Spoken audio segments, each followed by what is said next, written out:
Yo, what is up YouTube? My name's Aaron and today I am going to make this video for you guys. I've been looking forward to doing this for quite some time, and we are going to be doing the top 10 things that make you a better zombies player. So what we're going to do is we're going to play a game inside of this. So listen to all 10 and let's say you're like 10 out of 10. That means you are the best zombie players for every single thing that I say. If you do that, just mark down something. So you could be either 5 out of 10, 7 out of 10, whatever it be. Let me know down in the comment section just so I know what type of zombie player you are. So let's get right into this. So number 1, if you are a good zombie player, you are not afraid to open a door. But with that means you know which doors to open. So you got to open the correct doors. So everyone knows some maps, there's some doors that you should not open because it messes with the spawns and people could go down as they're trying to run their trains. And you know, if it's the first, second, third round, whatever time the team decides to leave, that person is not afraid to open up the door to shell out the 750, the 1000, the 1250 because they know eventually they'll have enough points. Now, it does not go with a smart play. So like if your teammate already has Jug and has enough to get the door, and you don't have Jug, so you can get Jug, he can get the door, you know, that person would be a smart player to go ahead and open up the door. But this is just personal, not playing solo, playing with maybe some randoms online, and you know, it's good. Next up, picks everyone up the smart way and the correct way. So as you guys know, if you're playing in Publix, I don't know about you guys, but if I play zombies in Publix, I love getting revives. It's my most favorite thing to do, as you guys can see in this video. Total beast at it, and people just go down for me, and I pick them up. That sounded a little wrong, but that's just what I like doing. Whenever I'm not going for high rounds,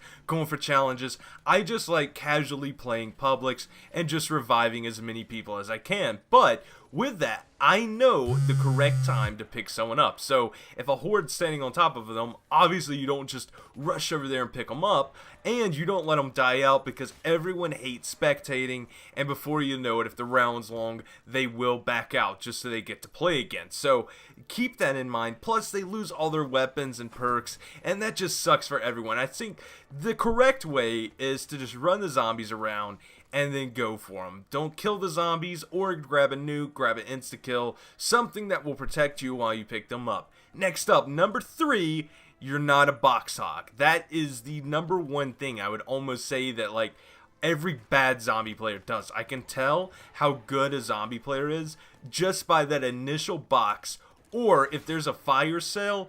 Oh my god, noobs will come out of the woodworks. It doesn't matter where they're at, they will go and hit a box. Even if they die, they'll bleed out, they'll try to hit that box because you know they want that wonder weapon. That's all they want, that's all they can see past.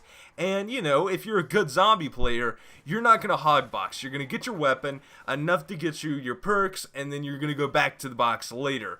Next up, which is number 4, perks before box. Now this goes, there's a little bit of a clause before we get into that. So first off, you do need a weapon to get you some points. So whether that be the Bowie knife, which is the smartest play because you will make every single dime back and then some, or hitting the box, which could be tricky. And now that's the reason why I'm saying perks before box, because like me, depending on if I know that the game is going to go how I go and the strategy involves me hitting the box once, I'll go ahead and get it out of the way, or I'll just buy a wall weapon that's pretty good, get my points up, get some perks, then go to a box. Next up, working as a team. So if your team's trying to do the not really the Easter egg, but like on Shadows of Evil, your team's trying to do pack-a-punch, help them out. Don't be, you know, going around ending the rounds and stuff like that. Help your team out, help them do what they want to do.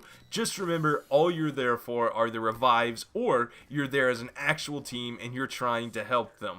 Next up, number 6, plays safe. Now, I cannot tell you how many times I've watched noobs run from one area into someone else's area. Like, as you know, if you're all 4 running hordes, everyone's trying to run in their own place. And if someone runs into that, not only can they die, they can get you down too. And that just sucks. So make sure you guys are playing safe. Don't run into someone else's horde. Don't run out and do something stupid that you know that probably will get you down. Like, Also, goes with saying, back up to the fire cell, play safe. If you know you're not going to be able to hit that box, don't hit that box. Or just hit like one time, run away, see what you got, and if it's something good, run over there and pick it up and kill the horde behind you. Next up, number 7, does not rage quit. Andy, I'm sorry, I got to call you out for this one. You're definitely a 9 out of 10 on this list, because you rage quit all the time. Hopefully you're watching this, but you know, if you go down, I know, man. I know the feeling of rage quitting and just wanting to get out of that game,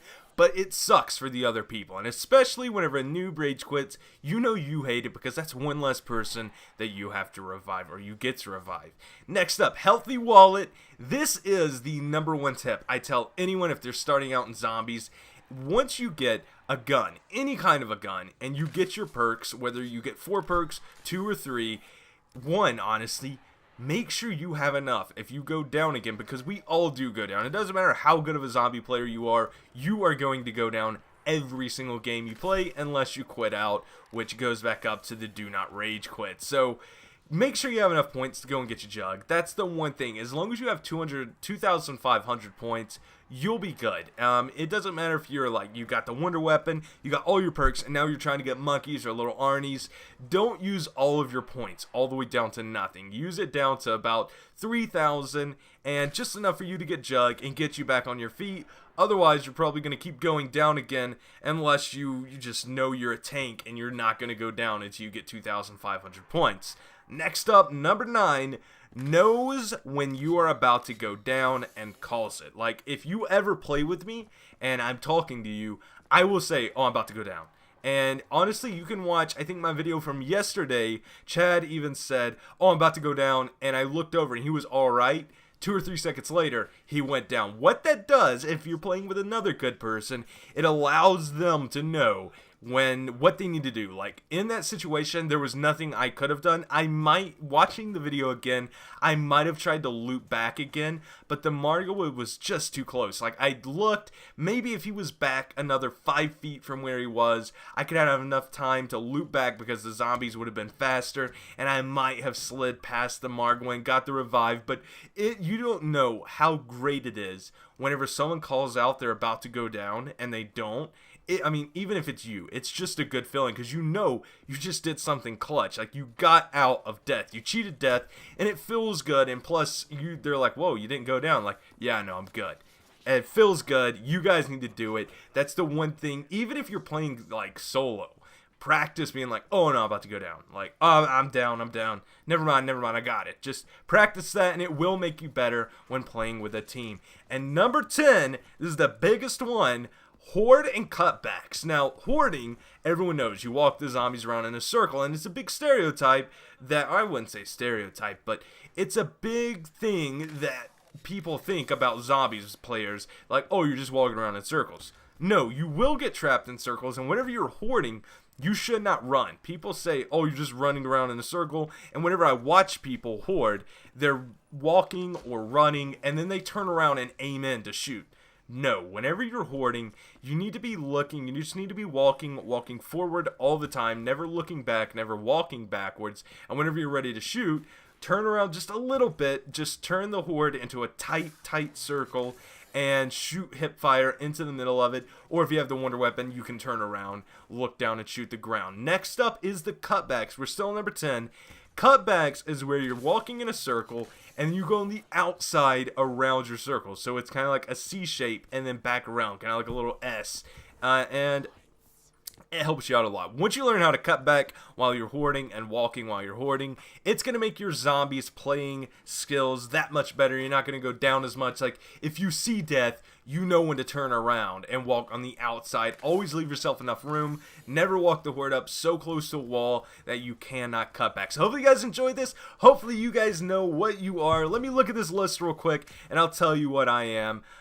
So first off, never afraid to open up a door. I hate opening up doors, guys. It's just, I know it makes me a good player if I go ahead and do it, but I would much rather have my points and watch noobs do it, because then they will not have points and I'll be able to pick them up like you guys probably saw in this video. Next up picks everyone up, that is me, not a box hog. After I get all my stuff and I'm trying to get the wonder weapon, if the wonder weapon's in the box and I do not want noobs getting it, I will use the box as many times as it takes. But if a person did just get revived or just got picked up from actually bleeding out, I will let them hit the box trying to get something. Next up, working as a team. I do that, play safe, obviously, does not rage quit. I have a tendency to rage quit sometimes. Healthy wallet, yes. No, I always call it out, and I can hoard and I can do my cutback. So I'd give myself a 9 out of a 10, or possibly even an 8 out of 10. If you want to go into a percent scale, a 90 or an 80. So there you guys have it. That's what makes you a good zombies player, at least I think so. Tomorrow will be the top 10 bad things, or top 10 things that make you a noob or a bad zombie player. Hope you guys enjoy this. My name's Aaron, and I will see you tomorrow with a brand new video.